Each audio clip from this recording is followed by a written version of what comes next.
Yep, Utah's growing pains. Buildings like this going up all over Salt Lake City. So why are housing prices still so high?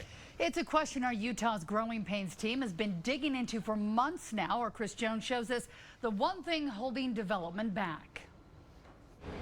Guys, it can take weeks, maybe even months to get permits in Salt Lake City for a big project like this. So imagine if you're a small developer trying to get a permit for a small project.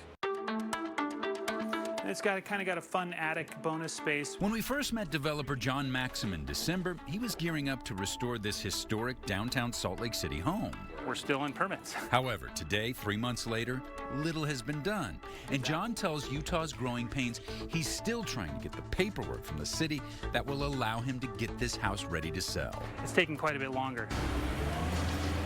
He says a building explosion in the city, along with new rules at the permitting office because of COVID, means what used to take an afternoon now takes months. And now we're just waiting in line with everyone else, the big guys, the little guys. If you want to do a kitchen remodel, then you're in the same line with that guy right back there with the big building? Exactly, yeah.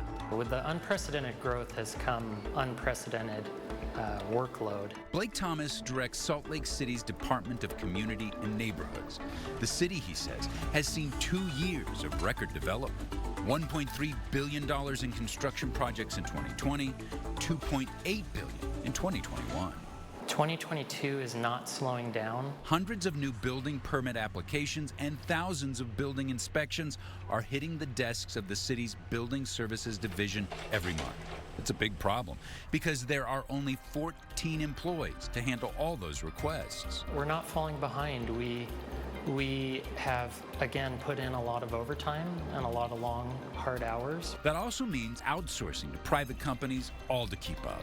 The faster we can build them, the better. For Maxim, who also owns hundreds of rental properties, he says the longer it takes to build new apartments and houses, the longer rents and housing costs will stay high. There are a ton of factors that contribute to the rising cost of housing, but the fact that we can't build as fast as we'd like to certainly does not help.